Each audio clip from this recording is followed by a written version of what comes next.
Hello friends, this is Ash fishing and welcome to smarter everyday. प्यारे दोस्तों, बात करेंगे प्रीवियस ईयर क्वेश्चन पेपर की। ये जो सब्जेक्ट है आपका शिक्षा के सामाजिक परिप्रेक्ष्य, यह है बीएड फर्स्ट सेमेस्टर का पेपर सेकंड है अकॉर्डिंग टू कानपुर यूनिवर्सिटी। इसके प्रीवियस ईयर क्वेश्चन पेपर की बात करेंगे, उसको जानेंगे, समझेंगे, डिस्कस करेंगे।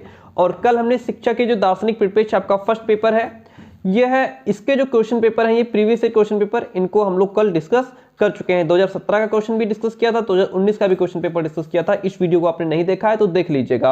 आज हम बात करेंगे शिक्षा के सामाजिक परिप्रेक्ष्य और इसके बाद बात करेंगे हम शिक्षा के मनोवैज्ञानिक परिप्रेक्ष्य के प्रीवियस ईयर क्वेश्चन पेपर्स की। इनसे आपको काफी हेल्प मिलने वाली है कि इससे आप ये समझ पाएंगे कि जो पेपर है वह किस तरीके से पूछा गया है, पेपर की लैंग्वेज क्या रही है, और कितने क्वेश्चंस आते हैं, कितने हमें अटेम्प्ट करने रहते हैं, और कितने नंबर का क्वेश्चन रहता है, शॉर्ट कितने नंबर का है और लॉन्ग कितने नंबर का है। तो इन सब चीजों को हम समझते हैं। It will help you too much. देखिएगा, किसी भी एग्जाम के लिए जो हमारे प्रीवियस ईयर क्वेश्चन पेपर्स रहते हैं बहुत ही इंपॉर्टेंट रोल प्ले करते हैं। इनके माध्यम से हम पहले ही समझ जाते हैं कि हमको किस तरीके से पेपर मिलने वाला है। जो क्वेश्चन पेपर है हमारा 2019 का क्वेश्चन पेपर है, ये बीएड पार्ट 1 था। अभी आपका बीएड फर्स्ट ईयर यहाँ पर लिख करके आएगा। Sociological perspectives of education of India, यानी कि पेपर सेकंड है आपका। और अभी जो बदलाव होगा, थोड़ा बहुत बदलाव होगा, बहुत ज्यादा बदलाव नहीं होगा। ठीक है, पेपर आपको इसी तरीके से मिलेगा। मैक्सिमम मार्क्स 80 नंबर का पेपर आपका आता था, टाइम 3 घंटे। सभी खंडों से निर्देशन के अनुसार प्रश्नों को आपको हल करना है। प्रश्नों के उत्तर आपको सीक्वेंस में ही लिखने हैं। किस सेक्शन से कितने क्वेश्चंस कितने नंबर आपको मिलते हैं वो हमने कल ही डिस्कस कर लिया था। तो सेक्शन ए जो है इसको समझते हैं। जो सेक्शन ए है हमारा, इसमें से सारे क्वेश्चंस आपको करने होते हैं। सभी प्रश्न अनिवार्य हैं। प्रत्येक प्रश्न 4 अंकों का, यानी एक क्वेश्चन आपको 4 नंबर दे करके जाता है। सबसे पहला क्वेश्चन आपसे पूछता है what is mean bye sociological basis of education, यानी कि शिक्षा के सामाजिक आधार से क्या तात्पर्य है। जो हिंदी वाले हैं हिंदी में समझे, इंग्लिश वाले इंग्लिश में समझेंगे। जो पेपर आपका होगा वो दोनों लैंग्वेज में आपको मिलेगा। नेक्स्ट क्वेश्चन है शिक्षा के अधिकार से आप क्या समझते हैं। What do you understand by right to education. Explain concept of inclusive education, यानी कि समावेशी शिक्षा के संप्रत्यय की व्याख्या कीजिए।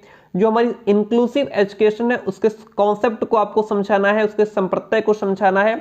इसमें आप अर्थ और परिभाषा भी लिखेंगे डियर फ्रेंड। अगर इस तरीके से आपको क्वेश्चन मिलता है संप्रत्यय वाला, तो इसमें आप अवधारणा तो लिखेंगे ही लिखेंगे, साथ में अर्थ भी लिखेंगे, परिभाषा भी लिखेंगे। ठीक है, क्योंकि संप्रत्यय ऐसा तो है नहीं कि टोटल कॉन्सेप्ट ही लिखते चले जाएंगे। 2 पेज में 4 नंबर का क्वेश्चन है, 1.5 से 2 पेज तो जाएगा ही जाएगा।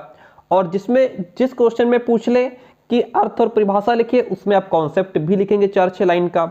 नेक्स्ट क्वेश्चन देखिएगा, what is the role of teacher in equality of educational opportunities, यानी कि शैक्षिक अवसरों की समानता में शिक्षक की क्या भूमिका है। टीचर का रोल बहुत इंपॉर्टेंट होता है। तो जिस भी टॉपिक में आपको टीचर का रोल मिले पढ़ने के लिए, उसको जरूर पढ़ लीजिए, क्योंकि हर सब्जेक्ट में कहीं ना कहीं से टॉपिक उठा करके पूछ ही लेता है शिक्षक की क्या भूमिका है। क्वेश्चन नंबर 5 कहता है explain the role of teacher in achieving national integration, राष्ट्रीय एकीकरण की प्राप्ति में शिक्षक की भूमिका को समझाना है। दो टॉपिक में आपसे पूछ लिया शिक्षक की भूमिका। व्हाट इज ग्लोबलाइजेशन, यानी कि वैश्वीकरण क्या है। अगला क्वेश्चन है सर्व शिक्षा अभियान के उद्देश्यों की विवेचना करनी है। उद्देश्य पूछ रहा है तो इसमें आप उद्देश्य ही लिखेंगे।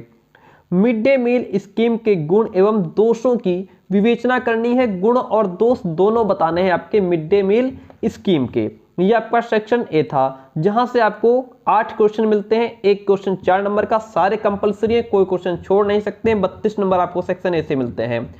जो सेक्शन बी है हमारा, यहां से आपको 24 मार्क्स मिलेंगे। कैसे, देखिए सेक्शन बी जो है इसमें लॉन्ग आंसर होते हैं, लॉन्ग क्वेश्चन होते हैं, और इसमें आपको सिर्फ 2 क्वेश्चन करने हैं, 4 दिए जाते हैं। ठीक, attempt any 2 questions, each question carries 12 marks. किन्हीं 2 प्रश्नों के उत्तर लिखना है, प्रत्येक प्रश्न 12 अंकों का है। Question is what is mean by cultural change, discuss the role of education to bring about cultural change, यानी कि सांस्कृतिक परिवर्तन से क्या तात्पर्य है। सांस्कृतिक परिवर्तन लाने में शिक्षा की भूमिका की विवेचना करनी है। तो इस तरीके से क्वेश्चन आपको लॉन्ग में मिलेगा। ये 12 नंबर में आपको लिखना है, 4.5 से 5 पेज जाएगा ये क्वेश्चन। जनतंत्र की प्रमुख विशेषताओं का वर्णन कीजिए। जनतंत्र पर शिक्षा के प्रभाव की विवेचना कीजिए।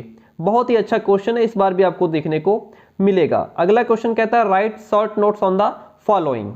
इसमें आपको demerits, merits and demerits of distance education. Distance education का मतलब होता है जो दूरस्थ शिक्षा होती है उसके गुण और दोष लिखने हैं। Education as a tool of economic development, यानी कि जो शिक्षा है हमारी वो विकास के साधन के रूप में है।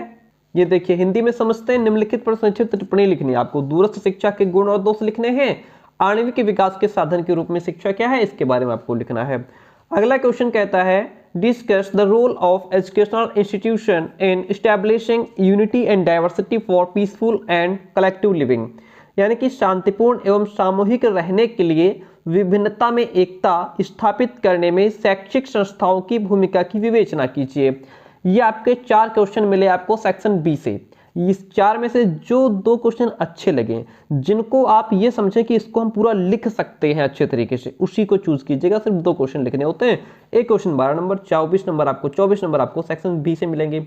सेक्शन सी भी सेम है, ठीक है। लॉन्ग आंसर टाइप क्वेश्चंस रहेंगे, किन्हीं 2 प्रश्नों के उत्तर देना है। एक क्वेश्चन 12 नंबर का होगा। क्वेश्चन कहता है भावात्मक एकीकरण की प्राप्ति में शिक्षक एवं शैक्षिक संस्थाओं की भूमिका की विवेचना करनी है। भावात्मक एकीकरण की प्राप्ति में शिक्षक का क्या रोल है और जो एजुकेशनल इंस्टीट्यूशंस हैं, जो शैक्षिक संस्थाएं हैं, उनकी क्या भूमिका रहती है, इसके बारे में बात करनी है। अगला क्वेश्चन कहता है, ये क्वेश्चन 12 नंबर के हैं, write short notes on the following.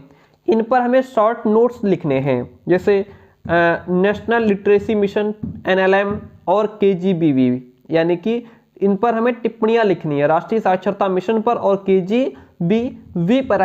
Question number 8 कहता है describe the obstacles of international understanding, discuss the role of teacher in achieving international understanding. अंतर्राष्ट्रीय समझ की बाधाओं का वर्णन कीजिए। अंतर्राष्ट्रीय समझ की प्राप्ति में शिक्षक की भूमिका की विवेचना करनी है। बहुत अच्छा क्वेश्चन है, इसको आप, ये है आपका क्वेश्चन नंबर 9, यानी कि सेक्शन सी का लास्ट क्वेश्चन।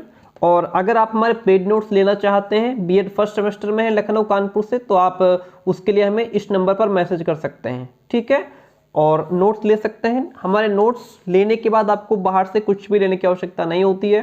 क्वेश्चन कहता है अनवरत शिक्षा से आप क्या समझते हैं, what do you understand bye continuous education. अनवरत शिक्षा के उद्देश्यों का वर्णन करना है। हम इन सभी क्वेश्चंस को एक एक करके डिस्कस कर लेंगे, पूरी तरीके से आपको समझा देंगे। अभी हम लोग सिर्फ प्रीवियस ईयर क्वेश्चंस में आपको इसलिए प्रोवाइड करा रहा हूं ताकि आप ये समझ पाएं कि क्वेश्चंस की लैंग्वेज क्या रहती है, किस तरीके से क्वेश्चंस पूछे जाते हैं, एक आइडिया आपको मिल जाता है इससे, है ना। तो आई होप क्लास पसंद आई होगी। अगर पसंद आती तो प्लीज वीडियो को लाइक कीजिएगा, अपने दोस्तों तक कॉलेज ग्रुप में जरूर शेयर कीजिए। Thank you so much.